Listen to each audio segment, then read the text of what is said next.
तो आज हम बात करेंगे सेंट्रीपिटल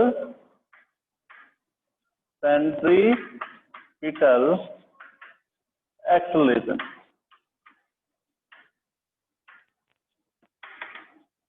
सेंट्रीपिटल एक्सेलरेशन या acceleration during the circular motion, acceleration of an object during its circular motion. तो कोई भी बॉडी जो सर्कुलर मोशन करती है सर्कमफेरेंस पर जब होगी, तो उस सपोज ए पॉइंट पर उसकी पोजीशन है, वहां पर वेलोसिटी की डायरेक्शन इस तरह से एरो से रिप्रेजेंट करते हैं। बी पॉइंट पर पहुंचने पर उसकी वेलोसिटी की डायरेक्शन b2 से रिप्रेजेंट करते हैं। दोनों वेक्टर क्वांटिटी हैं, एरो लगाएंगे, है ना।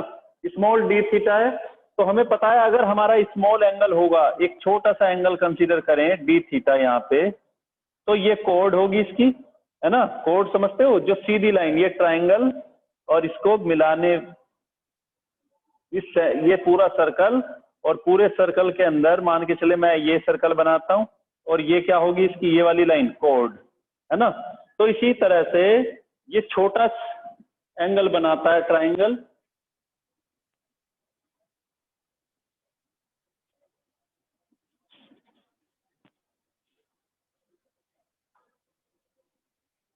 ये इस तरह से,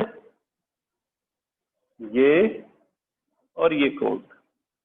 अभी देखा जाए तो ये वाली लेंथ और ये आर्क है, इसको आर्क बोलेंगे, और ये कोड, दोनों की डिस्टेंस अलग अलग होगी। लेकिन थोड़ी देर के लिए इमेजिन करें कि अगर हमारा ये एंगल किसी सर्कल के अंदर ये एंगल बहुत छोटा सा हो जाए, तो उस कंडीशन में लगभग ये कोड इस आर्क के इक्वल हो जाएगी, दोनों ही इक्वल आ जाते हैं, ठीक है। उस कंडीशन में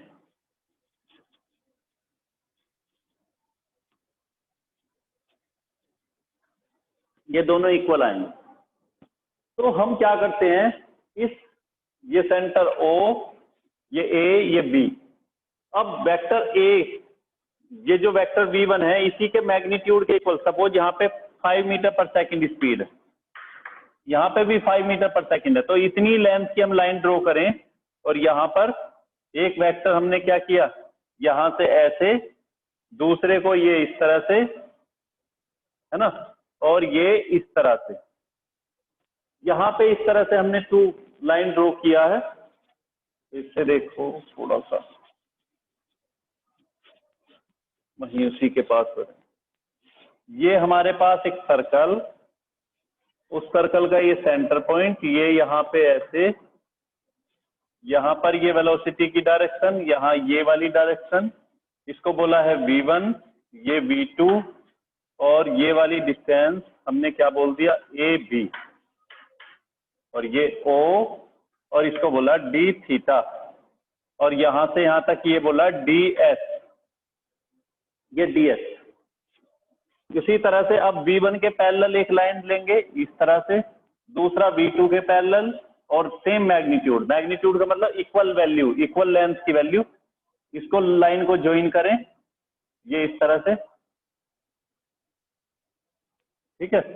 ये हमारा v1, ये अच्छा v1 और v2, क्योंकि देखो यहाँ पे v1 v2 जो स्पीड है वो कांस्टेंट रहती है, तो v1 v2 इक्वल है, और इसको कंसीडर किया v, इसको v इक्वल बोला है, ये v1 इक्वल v और v2 इक्वल v, या v ही लिख देते हैं खाली।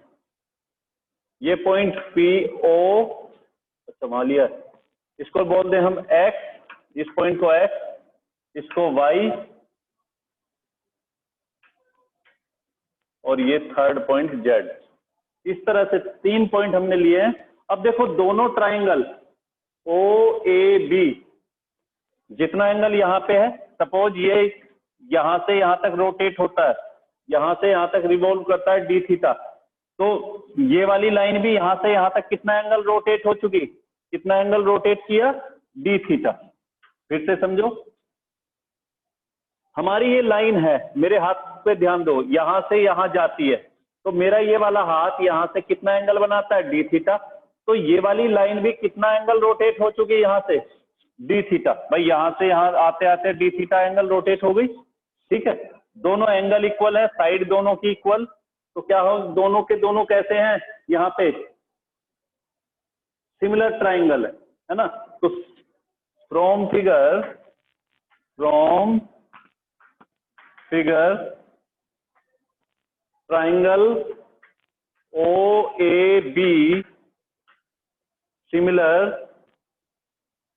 X triangle X Y and Z, और अगर ये इक्वल होगा तो क्या हो लेंगे इसमें, A B upon O A B upon O A.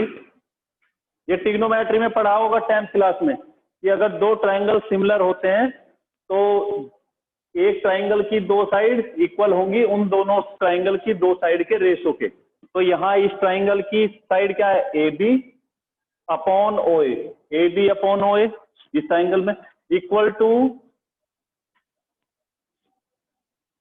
Y Z या Z Y upon X Y. Value put करें दोनों की, ए बी को हमने कितना लिया है, डी एस, ओ ए को कितना लिया है, ये R, radius R, equal to Z Y कितना है, यहां से डेल्टा वी, जिसको भी हम डेल्टा की जगह डीवी बोले, स्मॉल चेंज, क्योंकि अगर ये स्मॉल एंगल है तो वो भी स्मॉल वेरिएशन आएगा वेलोसिटी में। डीवी, जेड वाई के बीच का गैप कितना है, डीवी, चेंज कितना हुआ वेलोसिटी में, डीवी, और ये वेलोसिटी कितनी है, वी। dt से डिवाइड करें, divide by dt, divide by dt, तो dt से जब डिवाइड करेंगे तो क्या आएगा, 1/r को अलग कर लेते हैं और ds upon dt equal to 1/v को अलग किया और dv की जगह dv अपॉन dt। तो देखो ये वाली चीज क्वांटिटी, ये टर्म और ये टर्म, ये क्या होती है, ds upon dt, change in position, change in position या बोले डिस्प्लेसमेंट अपॉन टाइम क्या होता है, velocity upon r equal to 1/v, dv upon dt क्या होगा, a एक्सेलेरेशन, तो a इक्वल टू क्या आ जाएगा, a equal to v square upon r, ये हमारा फॉर्मूला आ जाता है। सेंटीपिटल एक्सेलेरेशन के लिए ये फॉर्मूला है, या हमने एक फॉर्मूला और भी पढ़ा है, since v equal to R omega, v equal to R omega, तो a equal to R square omega square upon R, R से आर कैंसिल, तो a इक्वल टू आ जाएगा आर ओमेगा स्क्वायर। ये कर लेना,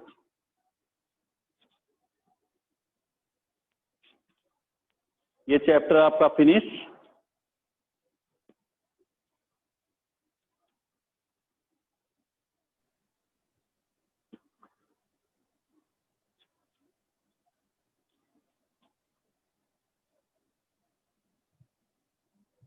तो देखो हमारे पास फॉर्मूले कितना क्या आता है सेंटीपिटल एक्सेलेरेशन के लिए, a equal to V square upon R, दूसरा आता है आर ओमेगा स्क्वायर, है ना।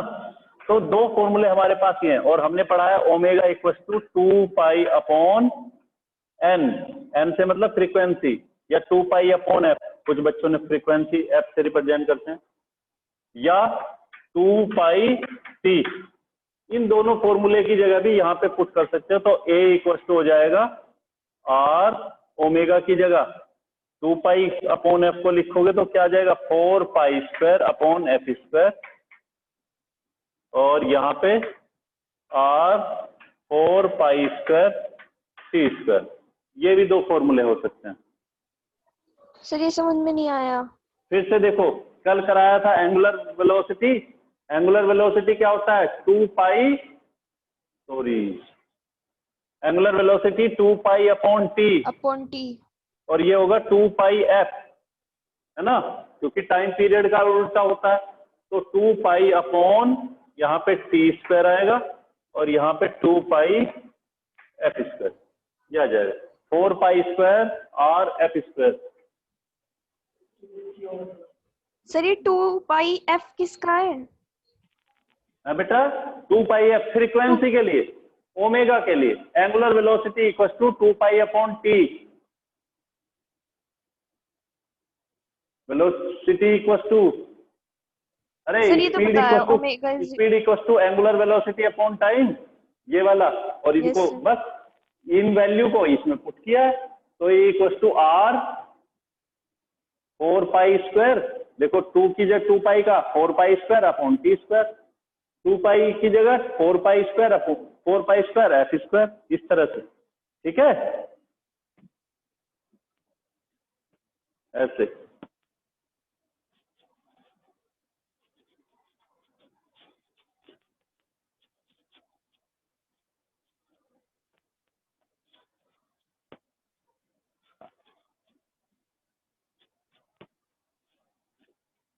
देखो प्रोजेक्टाइल मोशन का एक एग्जांपल,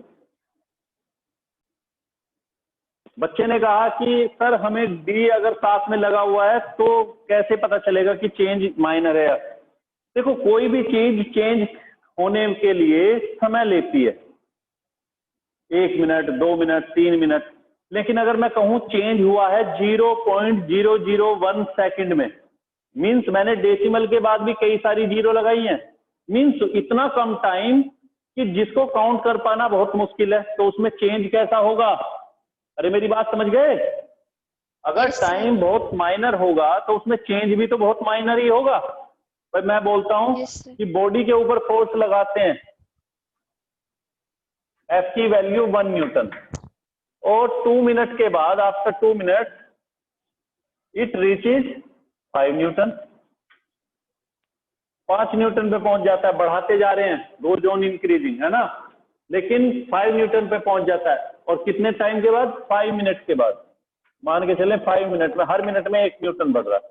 अब मैंने कहा मिनट से भी छोटा सेकंड लिया, और उसमें भी क्या लिया है? बहुत कम टाइम, 0.00 समथिंग 1। इसीलिए हम लिमिट मीन्स जितना जीरो की तरफ बढ़ा सकते हैं, टाइम को जितना कम से कम ले सकते हैं, उस टाइम में हमने चेंज को देखा, और वो चेंज कितना होगा? वो भी 0 डेसिमल में ही होगा, इतना कम चेंज फोर्स का होगा। ठीक है, तो जब ये इतना कम चेंज होगा, या इतनी वेलोसिटी में हो सकता है, फोर्स में हो सकता है, एक्सेलेरेशन में हो सकता है, चेंज किसी में भी हो सकता है। अगर खाली चेंज की बात की है डेल्टा, और अगर स्मॉल चेंज की बात की है तो डी से रिप्रेजेंट करते हैं। ठीक है, सेंटीपिटल एक्सेलेरेशन की डिफाइन की बात करेंगे, फॉर्मूला हम प्रूव कर चुके हैं, और यूनिट की बात करेंगे।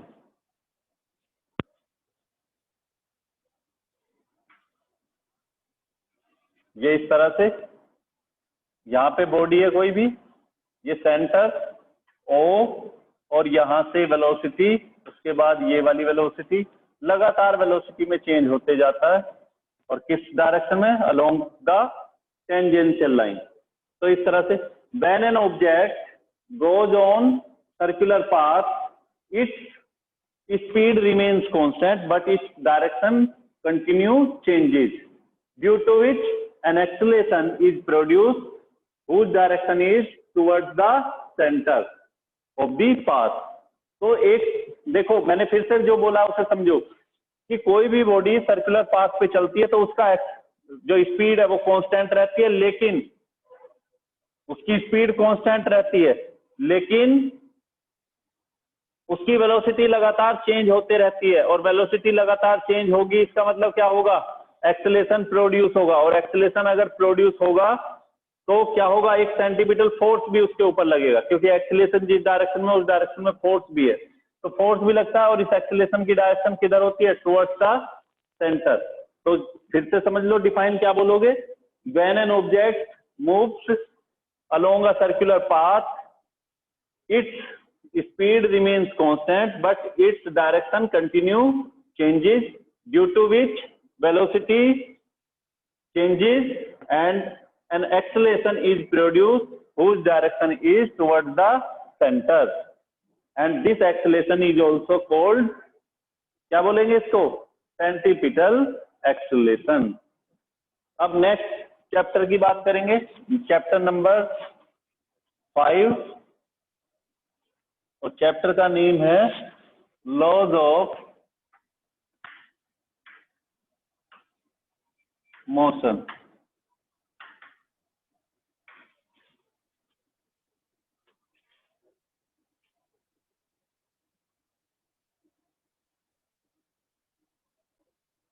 चलिए, लॉज ऑफ मोशन, तो इसमें ये क्या होगा? तो फर्स्ट टॉपिक हमारा इस चैप्टर में हम बात करेंगे लॉज ऑफ मोशन में फोर्स, हालांकि पढ़ चुके हो। अच्छा, फोर्स क्या होती है? Sir mass into acceleration. हम बात करेंगे तो फोर्स का फॉर्मूला बड़ा सिंपल, कोई भी बोले बताएगा कि सर मास इनटू एक्सेलरेशन। अच्छा बच्चा है अगर वो फॉर्मूला भी बताता है, अगर नहीं बताया जाता तब भी ठीक है, लेकिन पता होना चाहिए क्योंकि 11th क्लास में पढ़ रहे हो तो फोर्स का फॉर्मूला पता होना चाहिए। लेकिन हमने ये फॉर्मूला बाद में बनाया, इसको पहले डिस्कस करते हैं आखिर ये आता कैसे है, क्या आखिर है, फोर्स होती क्या है। पहले ये तो समझ लें, फॉर्मूला तो चलो बाद में, उसकी वैल्यू तो निकालना बाद में सीखेंगे। फोर्स आखिर क्या होगी? देखो, हम किसी भी बॉडी की पोजीशन में चेंज करना चाहते हैं, किसी बॉडी को एक जगह से दूसरी जगह पर शिफ्ट करना चाहते हैं, किसी बॉडी की डायरेक्शन चेंज करना चाहते हैं, उसकी इंटरनल स्ट्रक्चर को चेंज करना चाहते हैं, तो मीन्स कोई भी चेंज हमें करना है तो इसके लिए हमें क्या करना पड़ेगा? एक एफर्ट करना पड़ेगा। एफर्ट करेंगे तो हम ये चीजें कर सकते हैं। अच्छा, एफर्ट करने के बाद ये चीजें हो जाएं ऐसा जरूरी तो नहीं है, लेकिन हम कम से कम at least we can do effort. कैसे?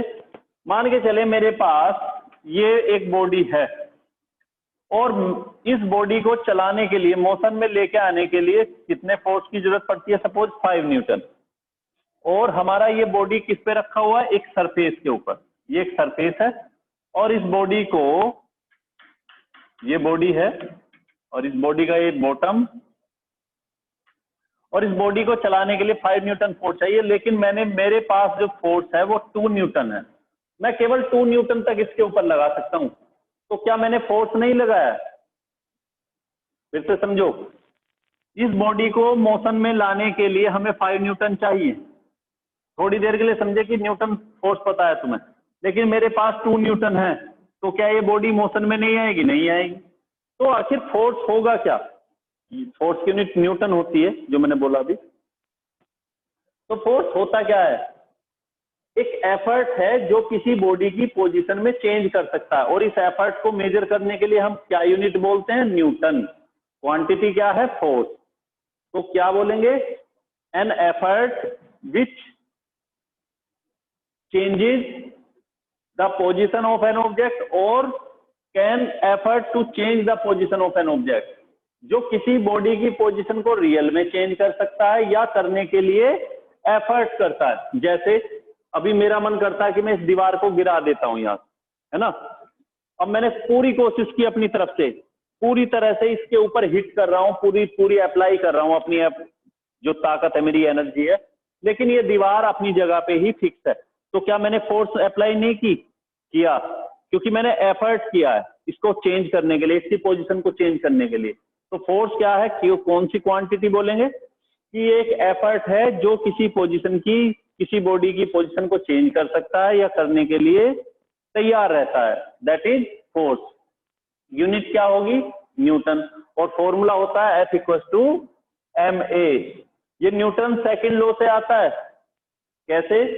कि किसी भी बॉडी की में मोमेंटम और इंपल्स 9th क्लास में पढ़ चुके हो।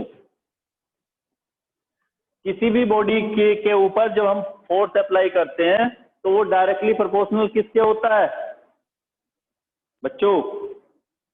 क्या?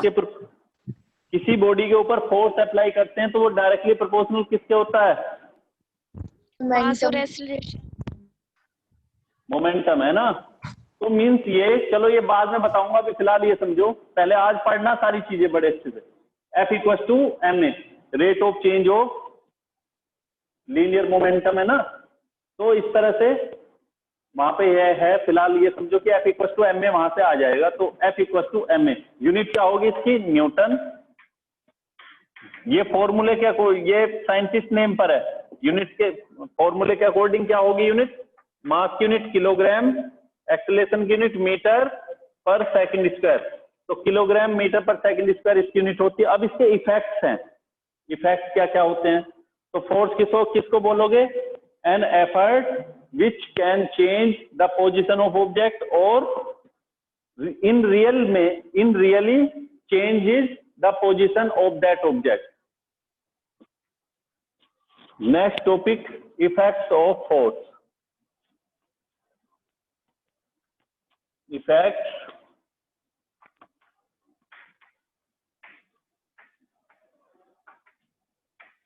Of force. Effects of force क्या क्या है, फोर्स क्या क्या कर सकता है, number 1, it can change the position, it can change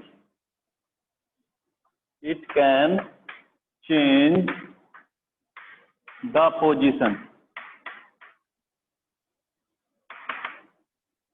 of an object, किसी बॉडी की पोजीशन को चेंज कर सकता है। 2, it can change the speed of an object, speed को चेंज कर सकता है, कोई बॉडी स्लो होगी उसको फास्ट कर सकता है, कोई फास्ट है उसको स्लो कर सकता है, उसकी स्पीड को कम कर सकता है। Can change the speed of an object,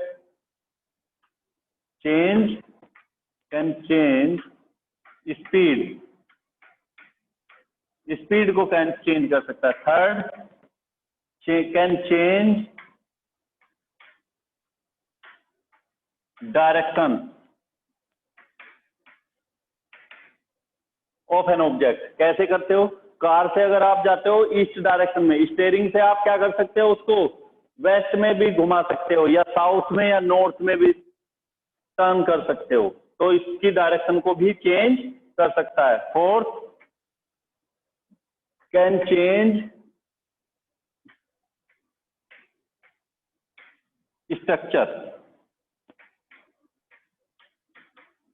structure को चेंज कर सकता है। मान के चलो कोई रबर की बॉल है, उसको आप कंप्रेस करते हो, स्ट्रक्चर बिगाड़ देते हो। आपका हाथ है, इसकी भी स्ट्रक्चर बिगाड़ सकते हो, देखो सीधा है और ये आपने इसकी स्ट्रक्चर को बिगाड़ सकते हो, है ना। तो मीन्स किसी की भी स्ट्रक्चर को बिगाड़ सकते हैं, मीन्स कुछ भी चेंज हमें करना है तो हम फोर्स, उसके लिए रेस्पॉन्सिबल कौन होगा, what will be the responsible for the changing of an object, position, direction, speed, है ना, so many things। तो कौन रेस्पॉन्सिबल होगा, only responsible for force. Next topic,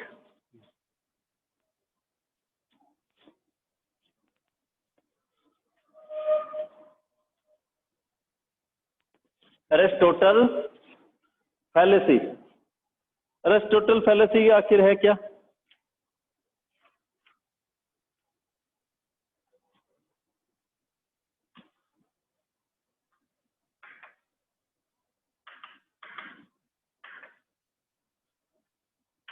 Aristotle fallacy. अब ये क्या है एरिस्टोटल फैलेसी, देखो एरिस्टोटल एक फिजिसिस्ट थे, तो उन्होंने क्या देखा कि किसी भी बॉडी को, उन्होंने बोला कि किसी भी बॉडी को चलाने के लिए एक फोर्स की जरूरत होती है ना, किसी बॉडी को किसी बॉडी को मोशन में बनाए रखने के लिए हमें फोर्स की जरूरत होती है, जो बाद में, हालांकि बाद में चल के बात फेल हो गई थी। तो अरिस्टोटल ने बोला कि किसी बॉडी को चलाने के लिए हमें एक एक्सटर्नल फोर्स की जरूरत होती है। बाद में कुछ ने क्वेश्चन किया कि किसी बॉडी को चलाने के लिए फोर्स की जरूरत होती है, जैसे बैलगाड़ी, बुलेट कार्ट हम बोलते हैं, उस टाइम पे बैलगाड़ी, घोड़ा गाड़ी ये वगैरह थे। तो उन्होंने कहा कि गाड़ी को चलाने, खींचने के लिए जो फोर्स लगाता है वो एक्सटर्नल सोर्स कौन होता है, बैल होता है या घोड़ा होता है। हॉर्स उसको खींचता है, पुल करता है और वो गाड़ी आगे की तरफ दौड़ती है। फिर क्वेश्चन ये अराइज होता है यहाँ पे उस टाइम पे कि जब एरो को हम चलाते हैं, बो से एरो को छोड़ते हैं, रिलीज करते हैं, तो एरो हवा में चलते हुए जाता है। तो एरो को कौन चलाता है? तो आंसर उन्होंने दिया कि वहां पे एयर उसको पीछे से पुश करती है, तो इसलिए वो एरो चलता है। जबकि रियल में ये बात बाद में चल के फेल हुई। और वो क्यों? कि हमें किसी बॉडी को मोशन में रखने के लिए एक्सटर्नल फोर्स तो चाहिए, बात सही है, लेकिन ये एक्सटर्नल अपोजिंग फोर्स के अगेंस्ट चाहिए। एक्सटर्नल अपोजिंग फोर्स के अगेंस्ट क्यों? मान के चलते हैं किसी रोड के ऊपर हम दौड़ना शुरू करते हैं, है ना। बाद में गैलीलियो गैलीली ने इस बात को फेल किया और रियल जो सॉल्यूशन था वो बताया, और हमने इसको अभी पुल करना शुरू किया, तो ये बॉल रोल होते रहेगी, बॉल रोल होते रहेगी, लुढ़कते रहेगी, है ना। या किसी व्हील को दौड़ाते हैं, उसके पीछे से फोर्स लगाए या आगे से, वो भी चलते रहेगी। लेकिन एरो को अगर बो से छोड़ते हैं तो ये चलते हुए कुछ टाइम के बाद अर्थ सरफेस पे आता है। तो यहां से यहां तक ये क्यों चला है?